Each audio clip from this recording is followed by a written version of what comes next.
Bienvenidos a Terraplanistas Spain. En los anteriores programas hemos visto la existencia real del éter dinámico y por tanto la falsedad del interferómetro de Michelson y Morley.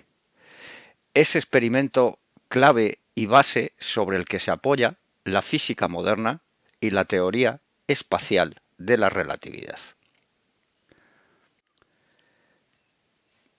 Comenzamos hablando de la obra científica de Wilhelm Reich.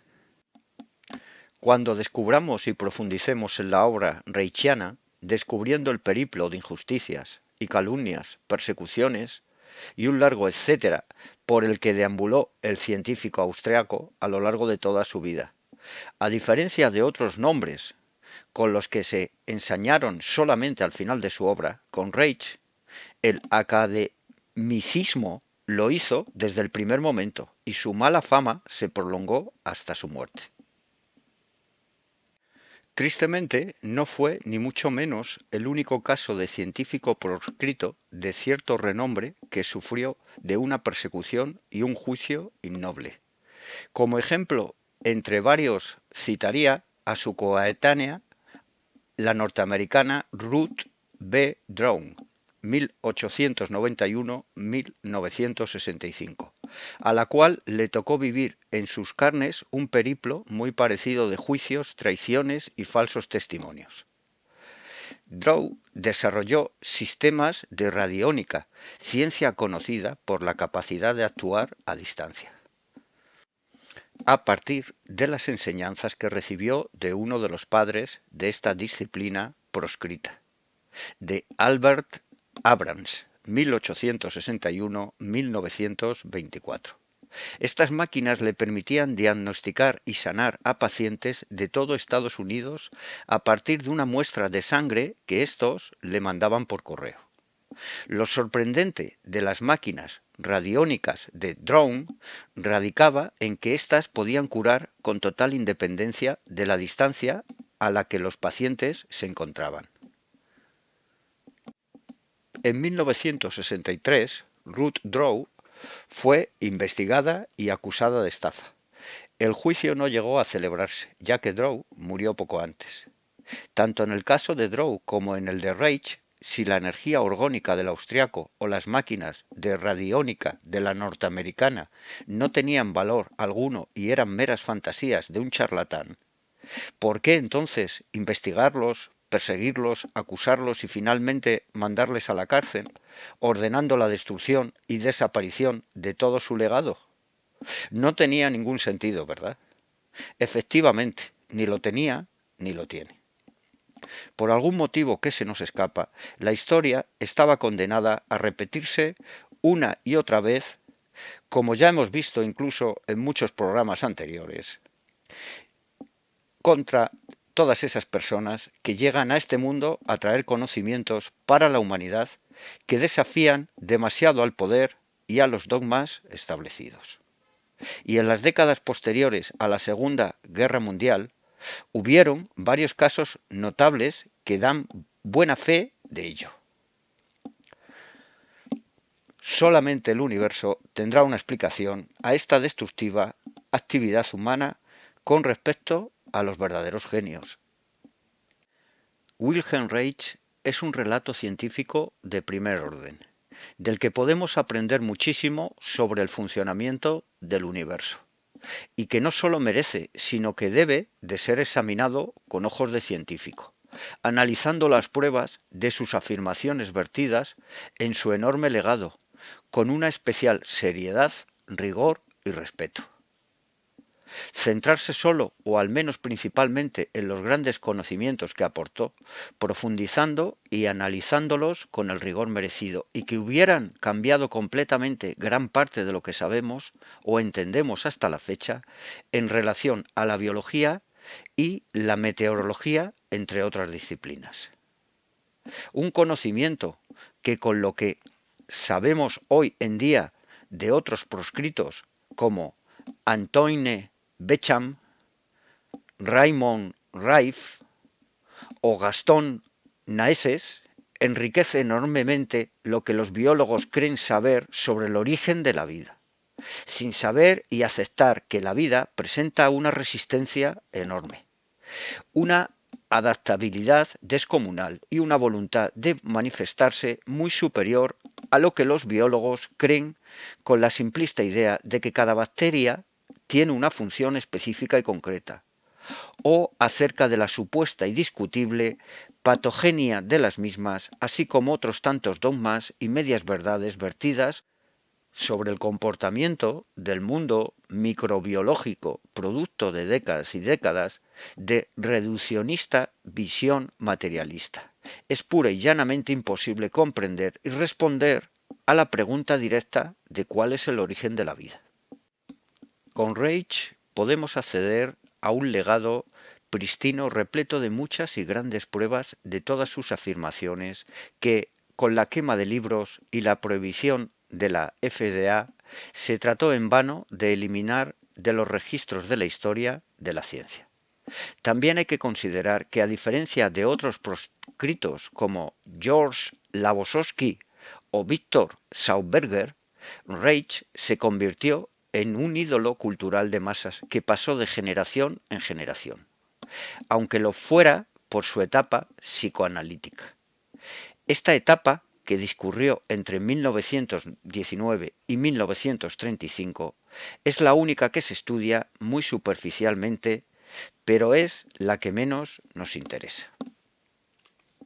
A partir de su llegada a Noruega, momento en que se produjo su descubrimiento de los biones y por tanto una primera explicación lógica sobre el origen de la vida, Reich dejó de toparse con los dogmas de la política y la sociedad modernas como había hecho hasta ese momento, para pasar a hacerlo con los de la rocosa biología y físicas académicas. Reich siempre fue un científico que deseaba descubrir los misterios más insondables de nuestra existencia. ¿Quiénes somos? ¿Qué hacemos aquí? ¿Y cuál es el sentido de la vida? Cuando Reich empieza en 1936 su etapa plenamente científica, en escasas y puntuales ocasiones vuelve a referirse a los conceptos propios de la etapa anterior. Y de cómo esto rompería con casi todo lo que los biólogos creen saber sobre el origen de la vida.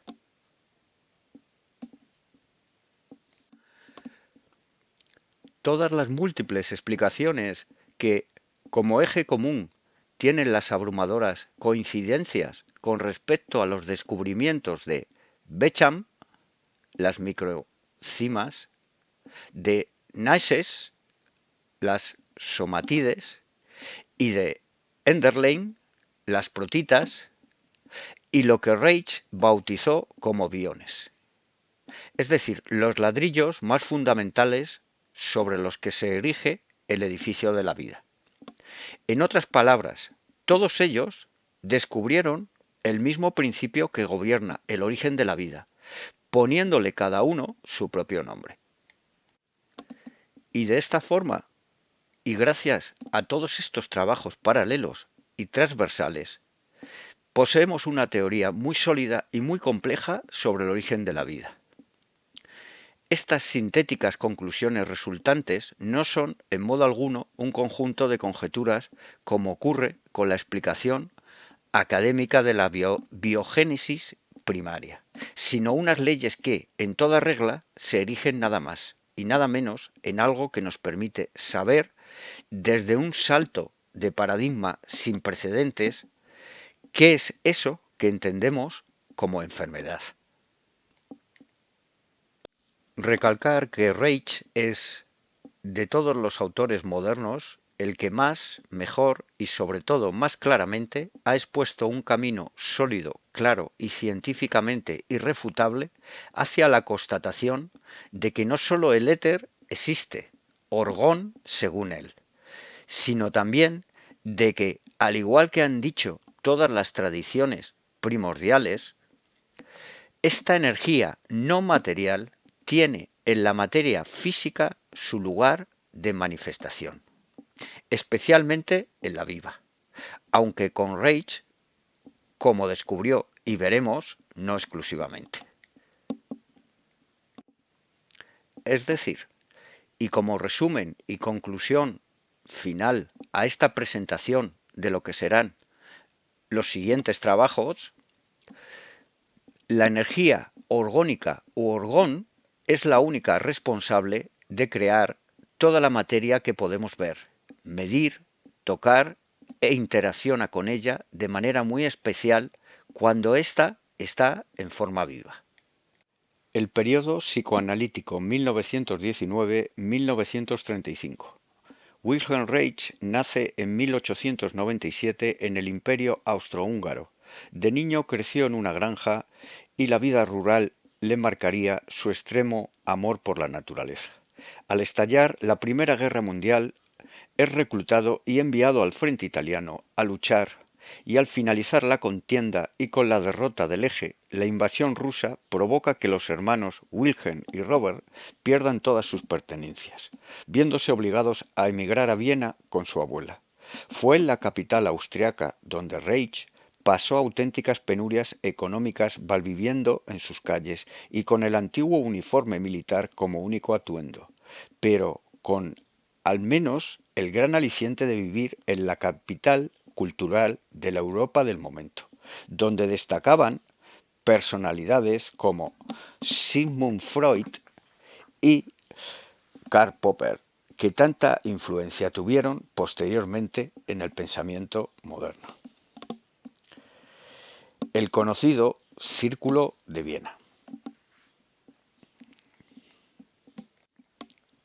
Desde un principio Reich se interesó por la biología. Poco después pasó a matricularse en medicina, donde desde el primer momento destacó por encima de sus compañeros. Años antes, en 1919, Reich había empezado a introducirse en el psicoanálisis poco después de asistir a una reunión clandestina con el tema de la creación de un grupo de trabajo sobre la sexualidad. Sigmund Freud lo aceptó a su lado, empezando con ello un matrimonio condenado al divorcio. Teniendo en cuenta cómo la relación de Freud había acabado una década antes, con Carl Jung, la diatría entre ambos era cuestión de tiempo. Había razones fundamentales y axiológicas detrás de esta confrontación. Para Reich, la práctica psicoanalítica estaba demasiado centrada en los contenidos expresados por las palabras de los pacientes y su interpretación en base a conceptos que él preferiría estudiar en la naturaleza física y orgánica. Un punto fundamental de divergencia derivó en que Reich consideraba al ser humano y a todo ser vivo dotado de la propiedad de autorregulación, de forma que no había nada esencialmente disfuncional en su estado natural y saludable. Mientras que Sigmund Freud, para justificar la represión de los instintos y la libertad individual en la sociedad moderna, postuló la existencia de un thanatos innato o impulso de muerte, un instinto antisocial que era necesario controlar. En palabras de Reich, ninguna otra parte de mi teoría ha hecho peligrar más mi existencia y mi trabajo que la afirmación que la autorregulación es posible. Existe naturalmente y es susceptible de una expansión universal.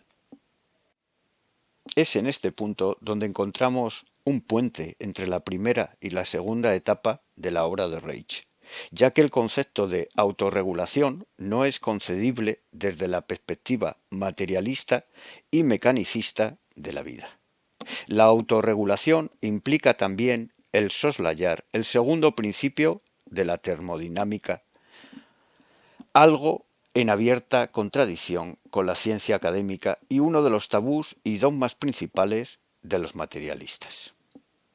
Recordemos que hay un capítulo dedicado a ello de la segunda ley de la termodinámica. Sus primeras publicaciones en el campo del psicoanálisis. Fue en ese mismo año, en 1924, cuando Reich introdujo el concepto de potencia orgástica, definiéndola como la capacidad de abandono completo al espasmo involuntario del organismo y la posterior descarga completa de la excitación en la culminación del acto sexual, al cual y a partir de ahora le concederá una importancia central.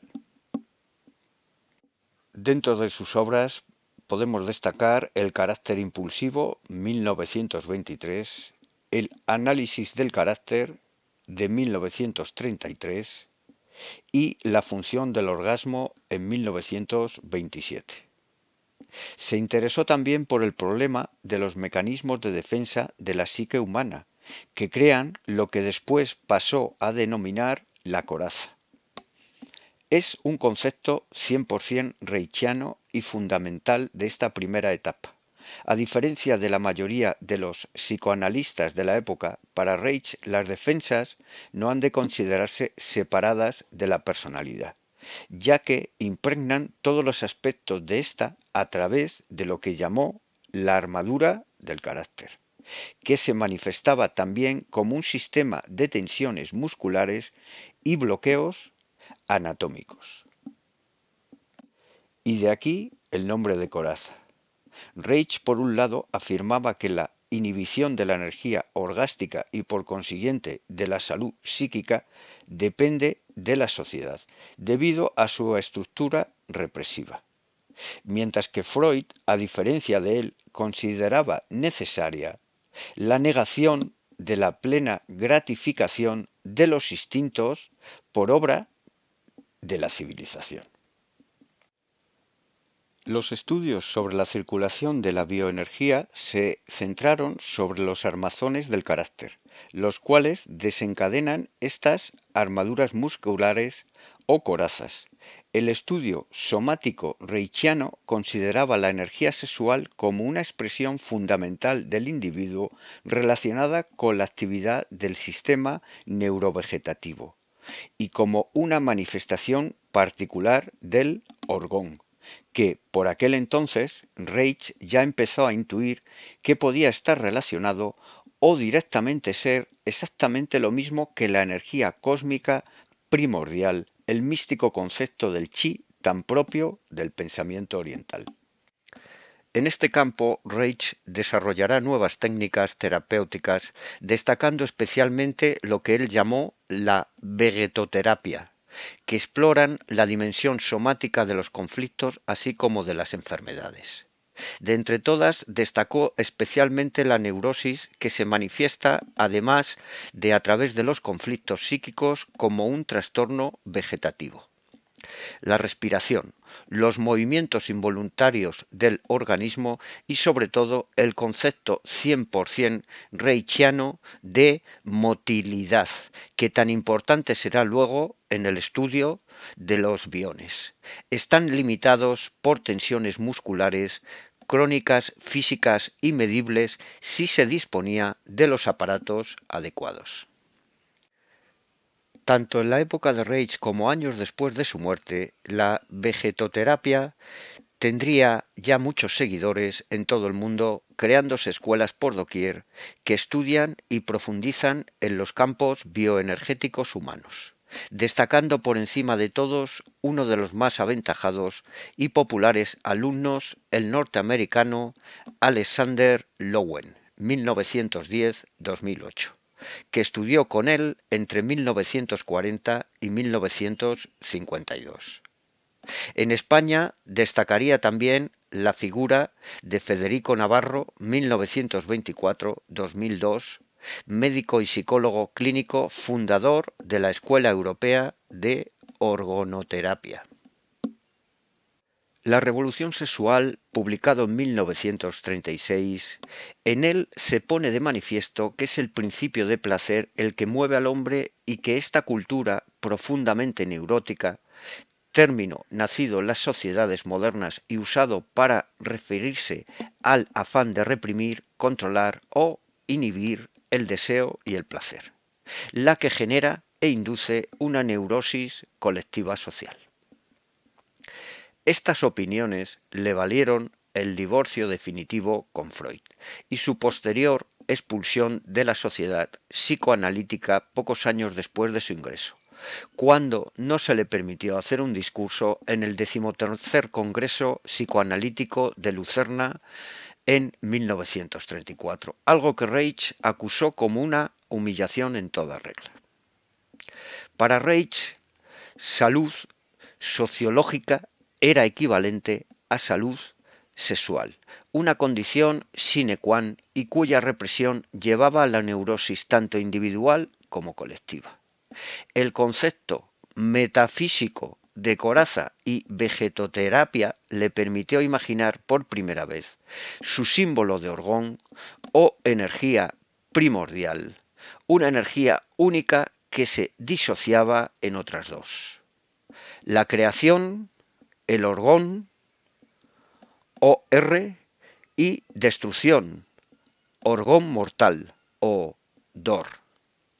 Este símbolo será tan importante que lo podemos ver en la portada de todos los libros reeditados por la editorial Farrar, Straus Giroux en inglés.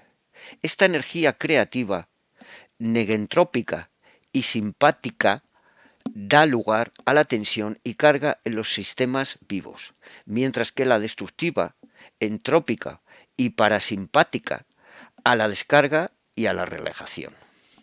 Los bloqueos que derivan en la coraza nacían de una interrupción de este flujo de energías antitéticas que Reich había visto tan claramente en su observación de la psicomatización de la neurosis individual y colectiva y la sexualidad reprimida.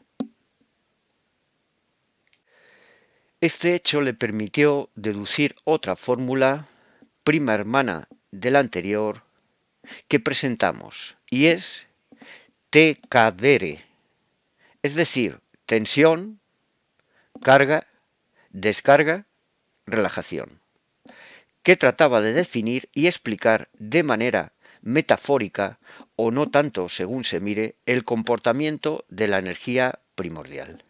Esta fórmula, que tendría en el orgasmo por su clímax como acto de creación de vida su mejor representación simbólica, representaría un sistema orgónico genérico cualquiera, o en otras palabras, un sistema vivo. Estos símbolos del orgón y te cadere serán explicados con todo detalle más adelante. El descubrimiento de la naturaleza bioeléctrica y dual de la vida.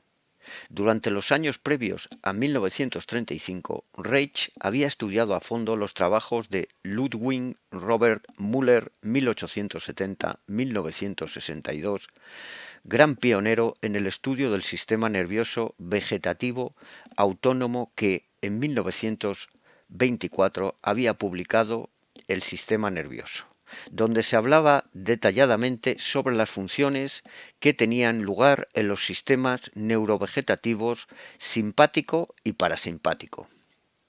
Particularmente interesante resultó para Reich las relaciones químicas que Müller estableció entre la simpaticotonía o fase de activación nerviosa versus la vagatonía o fase de relajación, establecidas con respecto a los iones de potasio, activador del sistema simpático y o inhibidor del parasimpático, y calcio, viceversa. De hecho, en la medicina tradicional china es de sobra conocido el papel activador, inhibidor del sistema yin, simpático, y yang, parasimpático, que poseen los cuatro principales elementos alcalinos: el sodio, magnesio, potasio y calcio. Uno de los pilares fundamentales de esta milenaria ciencia, de la que probablemente Reich estuviera al corriente. Años antes, Reich había introducido, a partir de lo que observó de sus experiencias clínicas, el concepto de dirección del flujo de la libido freudiana. En el placer sexual, la libido se expande desde dentro hacia la periferia de la piel. Sistema parasimpático. Mientras que por el contrario, en la ansiedad el flujo se contrae de manera antagónica, esto es, desde la periferia del cuerpo hacia el centro del organismo. Sistema simpático.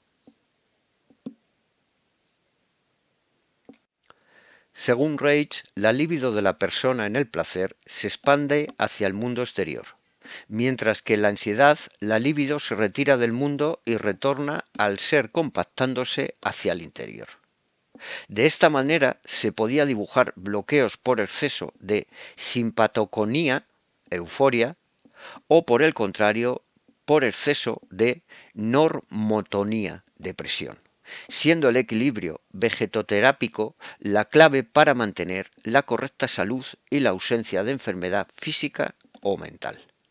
Entender este hecho fundamental de que hay elementos que activan el sistema simpático por un lado y elementos que activan el sistema parasimpático por otro será clave para poder comprender después los experimentos con los biones a partir de la naturaleza eléctrica de los iones que lo activan y o desactivan. Al mismo tiempo, el padre del electrocardiograma, el doctor austriaco Friedrich Krauss, 1858-1936, publicaba en 1919 Patología general y específica de la persona, donde éste comparaba un sistema biológico con un relé de carga y descarga de electricidad. Lanzó a Reich a ver si esta afirmación iba más allá de la mera metáfora. Krauss fue famoso también por su demostración de que la materia viva contiene coloides y sales minerales, que, disueltas en soluciones, se convertían en los electrolitos que controlan todos los impulsos bioeléctricos.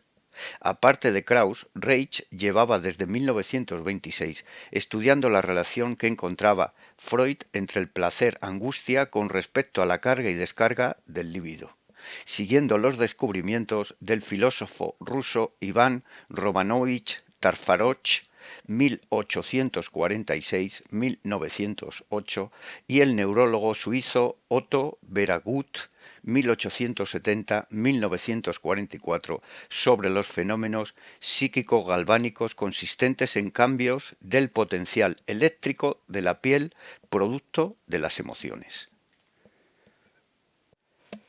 La piel sana muestra un potencial biológico normal en la superficie del cuerpo que es simétrico e igual en toda su superficie. No obstante, Reich había notado que en las zonas erógenas, labios, lengua, lóbulos de las orejas, pezones, vagina, pene, etc., este equilibrio cesa y éstas se volvían extremadamente sensibles a dichos cambios por el hecho de poseer una capacidad de excitación mucho más acusada que la que se daba en las zonas no erógenas.